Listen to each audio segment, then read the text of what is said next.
Magandang araw po mga kaibigan at mga kapatid. Ito pong muli si Brother Ren na sa pangalan ng Council of God ay malugod na nag-aanyaya sa lahat na ating pong ipagpatuloy ang pag-aaral at pagsasaliksik ng mga katotohanan at katwiran ng Diyos mula sa banal na kasulatan.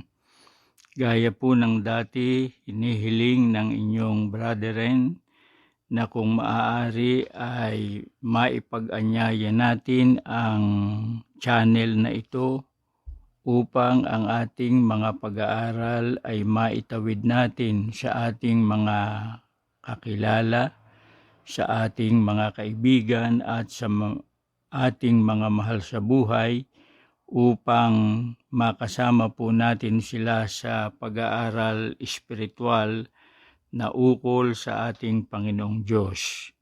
Ang ating pong teksto sa oras na ito ay tungkol sa sulat ni Apostol Pablo sa kanyang anak sa pananampalataya sa makatwid bagay si Tito dito sa Kapitulo 2 at talatang 13. Nahintayin yaong mapalad na pag-asa at ang pagpapakita ng kaluwalhatian ng ating dakilang Diyos at tagapagligtas na si Hesukristo.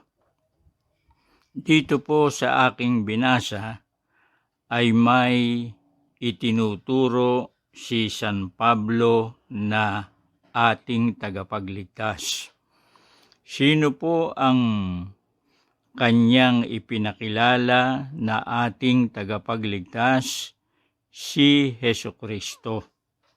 Siguro po ay naalala niyo pa yung sinabi rin ni Apostol Pablo sa Roma 5:9 na ang mga inaring ganap sa pamagitan ng dugo ni Kristo ay maliligtas sa galit na darating. Kung ang mga inaring ganap ay siyang ililigtas, sino po naman ang tagapagligtas? Yan po ang sinagot ng dakilang apostol dito sa teksto na ating binasa. Ang ating tagapagligtas doon sa galit na darating, walang iba kundi si Hesukristo. Bukod sa ipinakilala ni Pablo na si Hesukristo ay tagapagligtas, ano pa ang kanyang pagpapakilala kay Kristo batay sa talatang ito? Siya po sa makatwid bagay tumutukoy kay Kristo ay ating dakilang Diyos ayon kay Apostol Pablo. Kaya malinaw po, hindi lamang ating tagapagligtas si Hesukristo, siya rin po ay ating dakilang Diyos ayon kay Apostol Pablo. Ang iba po, maaaring hindi agad matanggap ang mga salitang ito ni Pablo. Sapagkat yung tagapagligtas, yun tanggap agad ng tao yun . Pero yung sinabi ni Pablo, ating dakilang Diyos sa makatwid bagay, yung tagapagligtas na si Hesukristo, diyan po ay maaaring hindi kapag karaka masang-ayunan ng tao. Kaya nga, meron bang ibang nagpapatunay o nagbibigay ng patotoo na si Hesukristo ay hindi lamang tagapagligtas natin, kundi siya po ay Diyos ayon sa talata ng Biblia? Bukod kay San Pablo, meron bang nagpapatotoo na si Hesukristo ay Diyos at tagapagligtas? Basahin po natin, 2 Pedro, ang kapitulo ay 1 at talatang 1. Si Simon Pedro na alipin at apostol ni Hesukristo sa nagsipagkamit na kasama namin ng mahalagang pananampalataya sa katwiran ng ating Diyos at tagapagligtas na si Hesukristo. Halos magkatulad po ang mga pananalita o wordings. May ipinakilala rito si Apostol Pedro na ating tagapagligtas.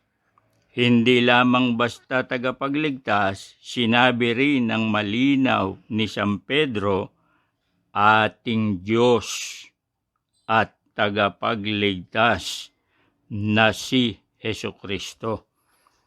Magkatulad po ang kanilang pagtuturo.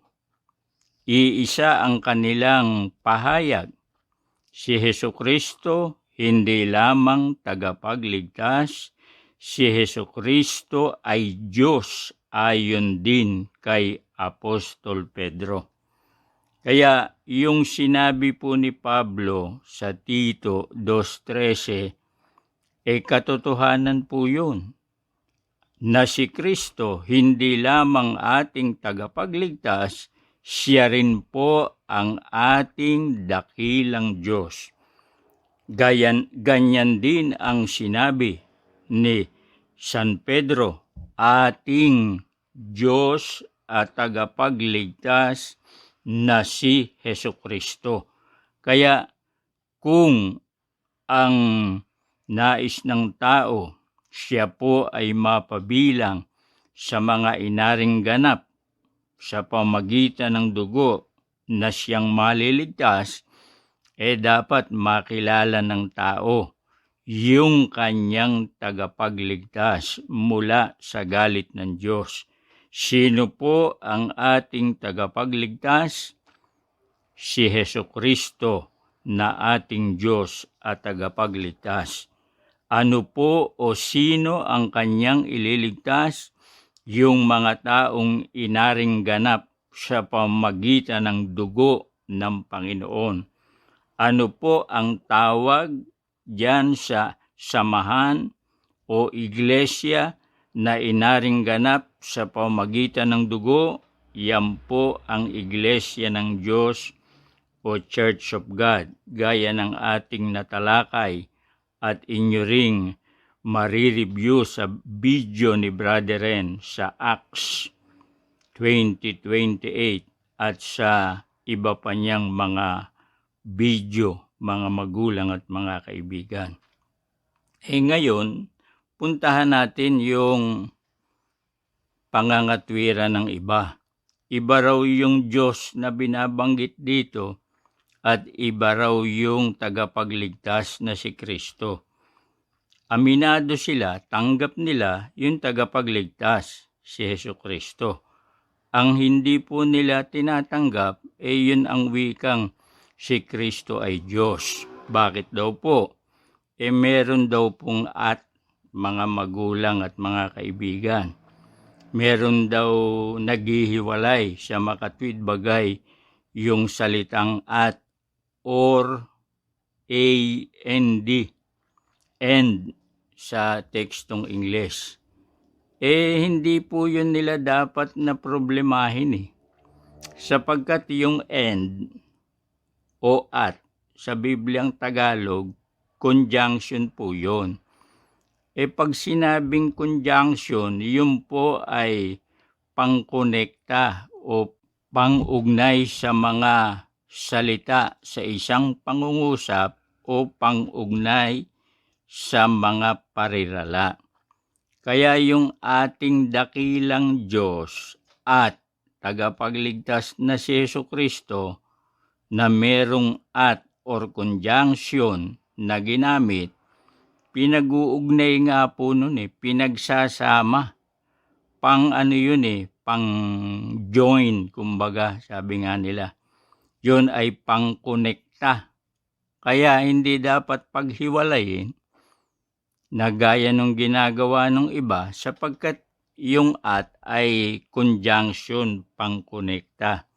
Yung salitang ating Diyos at tagapagligtas na si Hesukristo, iisa po ang tinutukoy doon. Yung sinabi ni Pablo na ating dakilang Diyos at tagapagligtas na si Hesukristo, si Kristo talaga ang tinutukoy doon.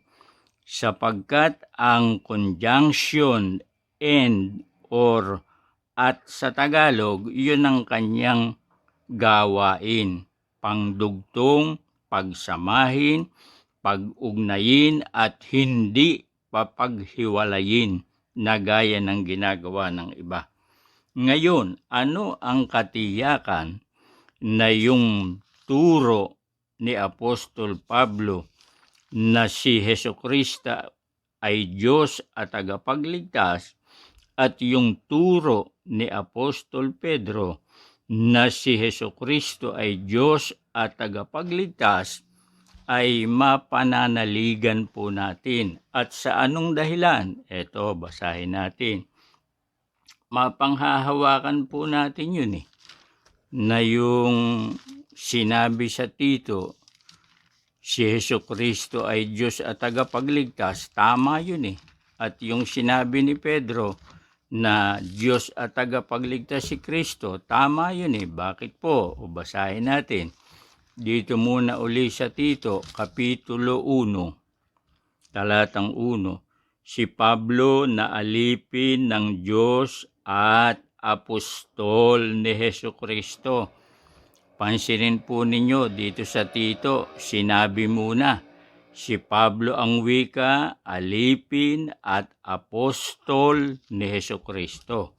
Si Pedro, siya po ba ay alipin din at apostol ni Hesukristo? Basahin natin. 2 Pedro 1:1. Si Simon Pedro na alipin at apostol ni Hesukristo. Iisa po ang kanilang kalagayan, kumbaga. Ang kanilang katayuan, si Pablo at si Pedro, parehong apostol ni Hesukristo. Kung sila ay parehong apostol at alipin ng ating Panginoon, hindi po nakapagtataka na ang kanilang turo, pahayag, deklarasyon na si Kristo ay Diyos at tagapagligtas, yun po ay tama o katotohanan at hindi dapat pag-alinlanganan, manapa ay dapat sampalatayanan.